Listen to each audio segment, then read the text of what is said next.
મોટા સમાચાર મળી રહ્યા છે। ગુજરાત અને મધ્યપ્રદેશમાંથી ઝડપાયા છે 8 આતંકી। જૈશ એ મોહમ્મદ સાથે સંકળાયેલા 8 આતંકી ઝડપાયા છે। ગુજરાત એટીએસની ટીમે ઓપરેશન પાર પાડ્યું છે। ગુજરાત અને મધ્યપ્રદેશમાંથી પકડાયા છે 8 આતંકી। ગુજરાતમાંથી 7 અને મધ્યપ્રદેશમાંથી 1 આતંકી પકડાયો છે। આ ખૂબ મોટા સમાચાર। એટીએસની મોટી સફળતા મળી છે। એટીએસની ટીમે ઓપરેશન પાર પાડ્યું છે। ગુજરાત મધ્યપ્રદેશમાંથી પકડાયા છે 8 આતંકી।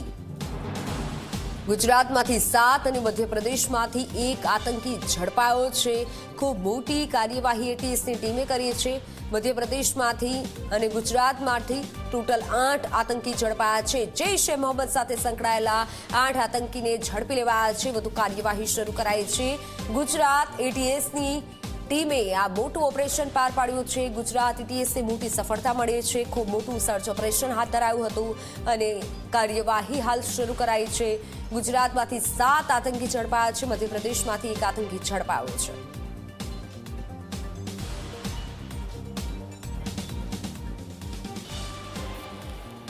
સંવાદદાતા ઉદય રંજન જોડાઈ ચૂક્યા છે વધુ માહિતી સાથે। ઉદય, ટોટલ 8 આતંકી ઝડપાયા છે ને એમાં પણ ગુજરાતમાંથી 7 આતંકી ઝડપાયા છે। આ ખૂબ મોટી વાત કહેવાય। કઈ રીતે એટીએસે ઓપરેશન પાર પાડ્યું અને આતંકી વિશે શું કઈ જાણકારી મળી છે?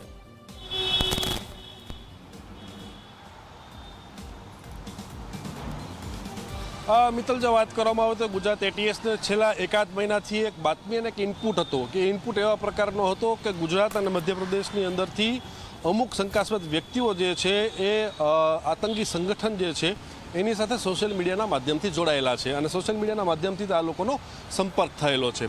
આ માહિતી મળતાની સાથે જ તે ગુજરાત એટીએસે જે છે અલગ અલગ ટીમો બનાવેલી હતી અને અલગ અલગ ટીમોની અંદર તપાસ કરવામાં આવી।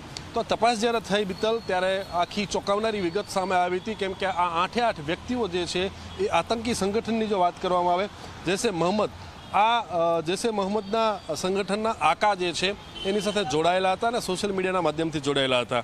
ત્યારે તે ગુજરાત એટીએસે ગઈકાલે આખું એક 24 કલાકનું ઓપરેશન પાર પાડ્યું, જેની અંદર ગુજરાત અને મધ્યપ્રદેશના અલગ અલગ શહેરોની અંદર આ ઓપરેશન પાર પાડવામાં આવેલું હતું, જેમાંથી અલગ અલગ જગ્યાઓ ઉપરથી અલગ અલગ શહેરમાંથી કુલ 8 વ્યક્તિ અને જે 8 આતંકીઓ જે છે એને ઝડપી પાડવામાં આવેલા છે। આ તમામે આરોપીઓ પાસેથી શંકાસ્પદ અને દેશ વિરોધી વસ્તુ અને સામગ્રી જે છે એ પણ મળી આવેલી છે। ત્યારે હવે ગુજરાત એટીએસ એ તપાસ કરી રહી છે કે આખરે કયા સમયથી આ લોકો જૈશે મોહમ્મદના આકા સાથે સંપર્કમાં હતા, કઈ રીતે સંપર્કમાં આવ્યા, કોઈ આર્થિક લેવડ દેવડની વ્યવહાર થયો છે કે નથી થયો, આ લોકોના નાપાક ઈરાદા ભારતની અંદર શું કરવાના હતા, માત્ર ગુજરાત ટાર્ગેટ હતું કે ભારતના અન્ય રાજ્યો પણ ટાર્ગેટ ઉપર હતા, તેને લઈને વધુ તપાસ શરૂ કરવામાં આવેલી છે। બીજી મહત્વની જો વાત કરવામાં આવે તો આ 8 આરોપીઓના નામ જે છે એ પણ ઝી 24 કલાક પાસે અત્યારે આવી ચૂક્યા છે।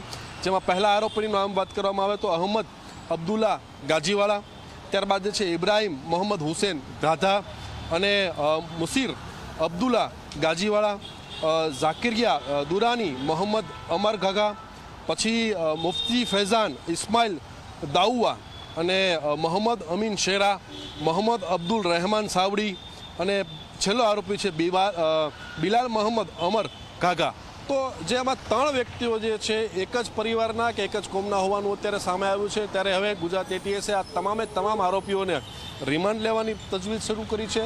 મોબાઈલ, લેપટોપ અને ઘર ઉપર સર્ચ ઓપરેશન હાથ ધરવામાં આવેલું છે। આ લોકો ક્યાંથી ભણેલા હતા, શું વ્યવસાય ધંધો કરતા હતા, આ તમામ મુદ્દા ઉપર અત્યારે તપાસ શરૂ કરી દીધી છે। મિત્તલ, બિલકુલ ઉદય, અને આ સાથે અન્ય સવાલ એ પણ થાય છે કે આટલા સમયથી જો તેઓ ગુજરાતમાં રહેતા હતા તો ગુજરાત માટે પણ મોટો ખતરો બની શકત। એટીએસે ખૂબ મોટી કાર્યવાહી કરી છે, પણ કેટલી લાંબી આ કાર્યવાહી થઈ, કેટલા દિવસથી આ સર્ચ ઓપરેશન ચાલુ હતું, આગળ કેવી કાર્યવાહી થશે અને આતંકીઓ પાસેથી શું જપ્ત કરાયું છે? કોઈ વસ્તુઓ જપ્ત કરાઈ છે જે ગુજરાત માટે ખતરનાક હોઈ શકે?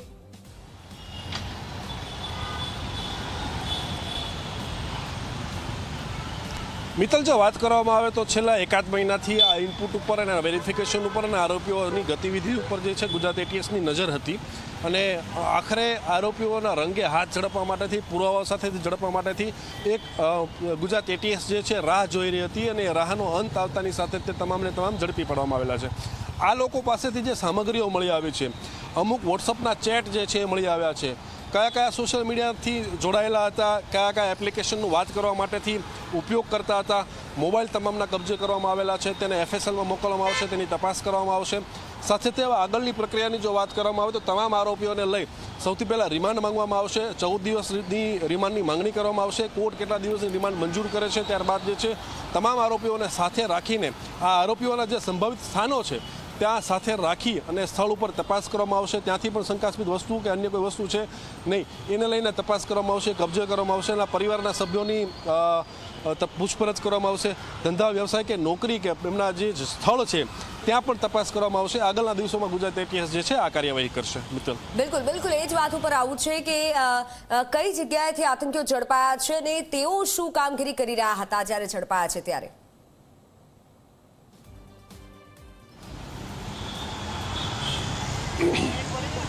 જો વાત કરવામાં આવે મિત્તલ તો ગુજરાત અને મધ્યપ્રદેશના અલગ અલગ શહેરોમાંથી આ આખા 8 આરોપીઓને ઝડપી પાડવામાં આવેલા છે. વિગતવાર જે છે થોડા સમયની અંદર ગુજરાત ATS આ સમગ્ર મામલે પત્રકાર પરિષદ યોજી રહી છે, જેની અંદર સંપૂર્ણ માહિતી જે છે આખી બહાર આપવામાં આવશે. અને અલગ અલગ વ્યવસાય અને અલગ અલગ નોકરી સાથે જે છે તમામ આરોપીઓ જે છે જોડાયેલા હતા. બાકીની પૂછપરછ જે છે અત્યારે ચાલુ છે અને પૂછપરછ બાદ ખુલાસા થશે કે આ આરોપીઓના મનસૂબા જે છે નાપાક શું હતા અને શું કરવાના ઈરાદા હતા.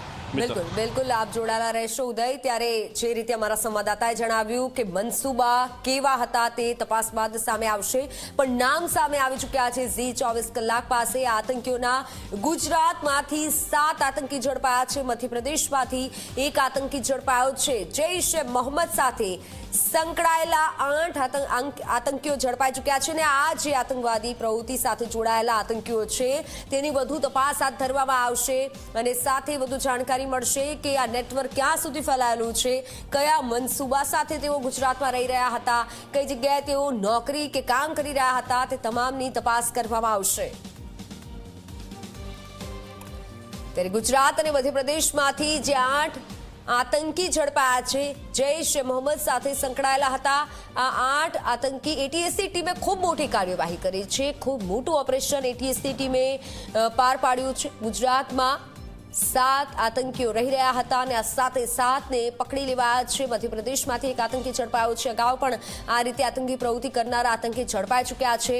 ત્યારે ફરી એકવાર 7 આતંકી ઝડપાતા અનેક સવાલ પણ ઉઠી રહ્યા છે કે ક્યાં સુધી આ નેટવર્ક ફેલાયેલું છે અને કેવા મનસૂબા સાથે તેઓ ગુજરાતમાં રહી રહ્યા હતા, શું કોઈ મોટું ઓપરેશન પાર પાડવામાં હતા કે કેમ? આ તમામ સવાલોના જવાબ વધુ તપાસ બાદ સામે આવશે. જોકે ATSની ટીમે આ ખૂબ મોટી કાર્યવાહી કરી છે. સંવાદદાતા ઉદય આપણી સાથે જોડાયેલા છે. ઉદય, સવાલ એ જ થાય છે કે કયા મનસૂબા સાથે તેઓ ગુજરાતમાં રહી રહ્યા હતા અને શું કોઈ મોટી ચેન છે અથવા કોઈ મોટું કાવતરું રચવાના હતા ગુજરાત માટે?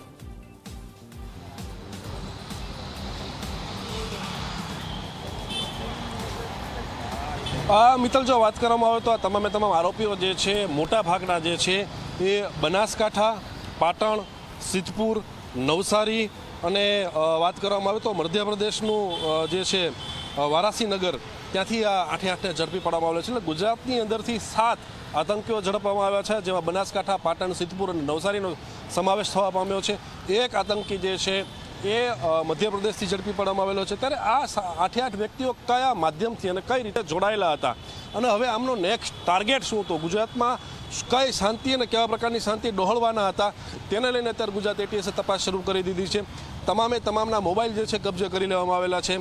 મોબાઈલની અંદરનું એનાલિસિસ જે છે FSLમાં આપ્યા બાદ બહાર આવશે કે કોની સાથે અને કયા એપ્લિકેશન મારફતે જે જૈશ-એ-મોહમ્મદના આકા છે એની સાથે સંપર્કમાં હતા, શું વાતચીત કરવા માટેનો કોઈ કોડવર્ડનો ઉપયોગ કરતા હતા કે નહોતા, આ લોકોને શું ટાર્ગેટ આપવામાં આવેલો હતો, ફંડિંગ અત્યાર સુધીમાં કેટલું અને કેવા પ્રકારે અને કઈ રીતે આપવામાં આવેલું છે, આ તમામ મુદ્દાઓ પર જે છે અત્યારે ફંફોળી રહી છે ગુજરાત ATS અને તેની અંદર ટૂંક સમયની અંદર તે સંપૂર્ણ વિગતો જે છે પણ બહાર આવશે. મિત્તલ, બિલકુલ ઉદય, આભાર માહિતી બદલ. ત્યારે આ ખૂબ મોટી અપડેટ છે અને ATSની ટીમ હાલ કાર્યવાહી કરી રહી છે. 8 આતંકી ઝડપાયા છે, પણ વધુ તપાસ બાદ જે તપાસ છે તે સામે આવશે, વધુ જાણકારી સામે આવશે. પણ આ નામ આવી ચૂક્યા છે સામે. પકડાયેલા આતંકીઓમાં કોણ કોણ સામેલ છે? તો મોહમ્મદ સાવિદ જે ચીખલીમાંથી ઝડપાયો છે, આતંકીઓના નામ સામે આવી ચૂક્યા છે. પાલનપુરમાંથી અહમદ અબ્દુલ ગાજીવાલા આતંકી ઝડપાયો છે.